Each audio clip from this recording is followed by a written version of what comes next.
Lovely to meet you, by the way. Hey, hey. Yeah, hey. So if you could just introduce yourself, start. Yeah, my name's Sarfraz Manzoor, and I am going to be the new Chancellor of this here university. Lovely. So how does it feel to be the Chancellor of the University of Bedfordshire? Yeah, I mean, it's kind of a bit weird because it's my hometown, and it's not something that you apply for.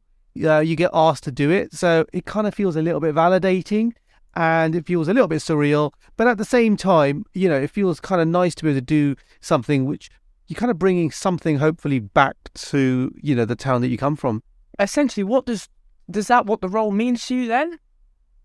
It does, to be honest, what it means is kind of up for grabs. Do you know what I mean? So, I'm essentially, it's like a kind of figurehead role. So, I'm here to kind of hopefully tell some people about my journey, my story, maybe give them some ideas about, some advice, maybe give them some inspiration. It's kind of that kind of an idea of a role rather than, an administrative role or having any influence or power. It's kind of more symbolic in that way. Yeah, I watched your movie on Friday with my mum, and I noticed, is this kind of like the similar vibe, the radio studio and... Oh, no, my God, no. This is like properly nicely done up. Ours was in Luton Sixth Form College, and it was up at the top of one of the towers. And also, it wasn't really a radio station because it was all done through wires.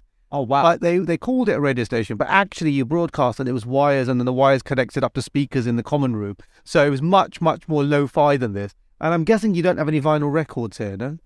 There's one there, But yeah, so it's not, ours was like a large collection of vinyl records. It was old school. Yeah. Genuinely old school, but it was great. It was really good fun. No, awesome. And obviously in 2007, Greetings from Berry Park, it was adapted into the 2019 film Blinded by the Light.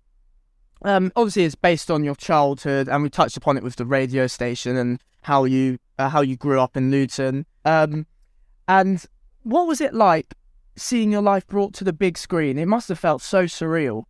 It was completely surreal, but it was also surreal to have an entire film crew in Luton making it, So like to be in George Street and having over 100 people and actors and cameras and makeup, and they're all there because of the film.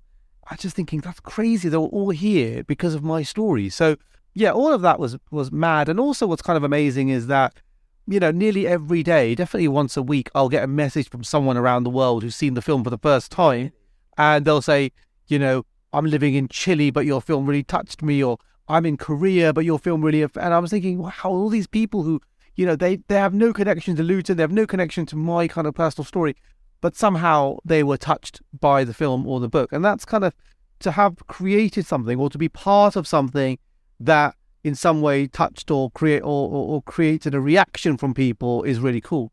And you had a cameo in the movie as well. I know, very brief cameo. And what was that like? Yeah. It must have brought your younger days back, surely. It's like, it's all fun stuff, isn't it? Imagine what it would be like for you. It's like, it's all good stuff. It's all a bit surreal, and you just got to enjoy the ride while it's happening.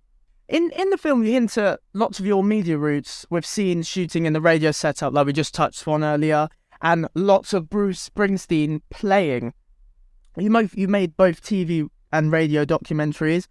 What advice would you give to young people such as me who are trying to seek jobs in the media industry?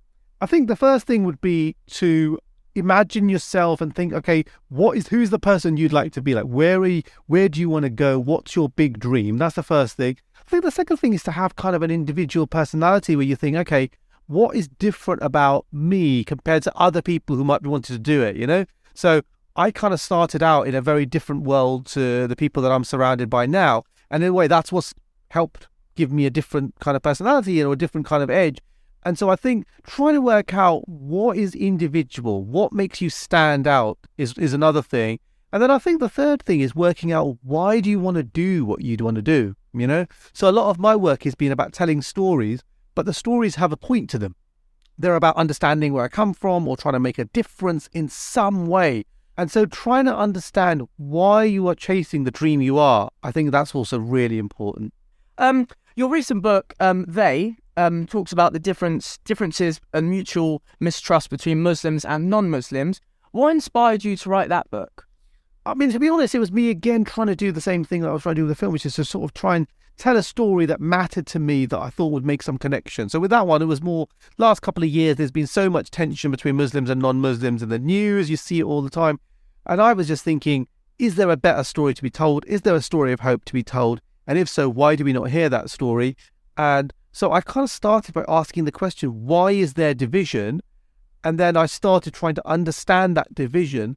Trying to understand that division led me on a journey to try and look at the roots of it, but also to look at the reasons for feeling hopeful.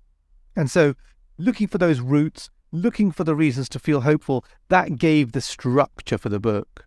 Are you involved in politics a lot, or...?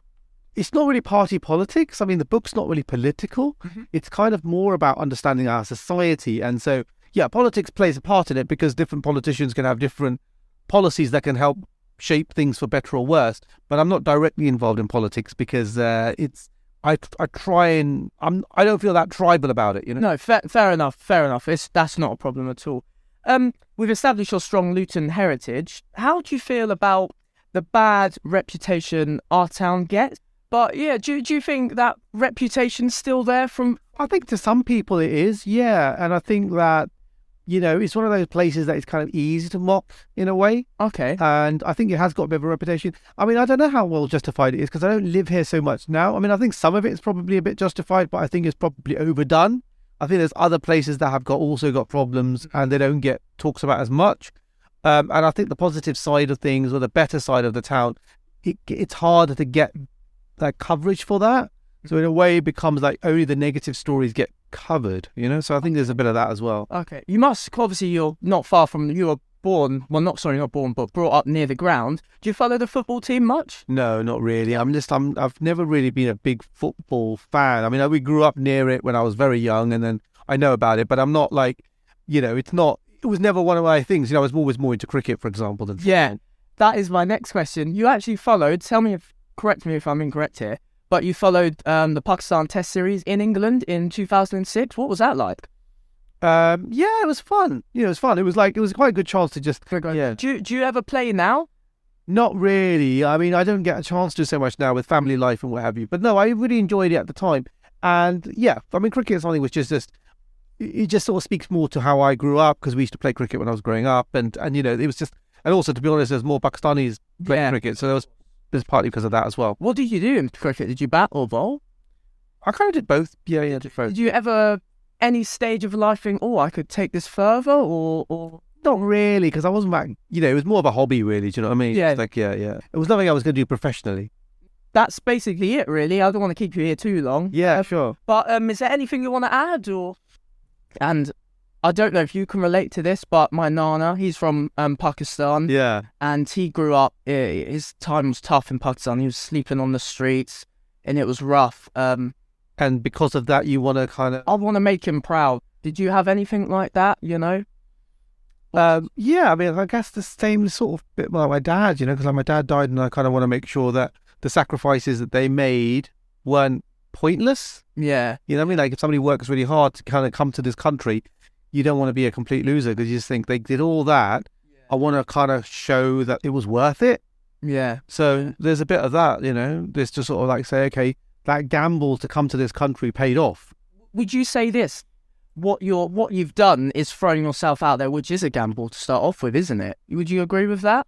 Yeah, I mean, it is a gamble, but then you don't get anywhere unless you ask, and you don't get anywhere unless you apply. You know, because I remember when I was like starting out thinking about getting jobs, I was thinking everyone who gets a job, they only get it because at some point they saw an application for it or they went for it. If you don't even go for it, you're never going to get it, are you? So you kind of have to throw yourself out there a little bit, otherwise. No one's going to knock on your door and say, oh, we hear that you're interested in X. Do you want to do it? So you kind of have to let the world know that you're interested because otherwise it won't happen.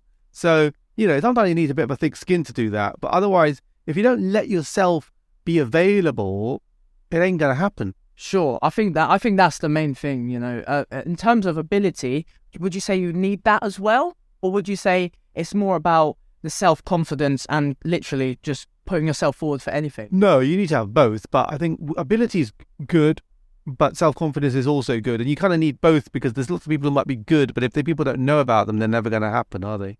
Well, I just wanted to say thank you very much for your time. I had a lot of fun, you know, I got to know you, and I loved your presentation in there, and it was very nice. Thank you. Great to talk to you as well. No problem. Thank you, Sarfraz. Thank you.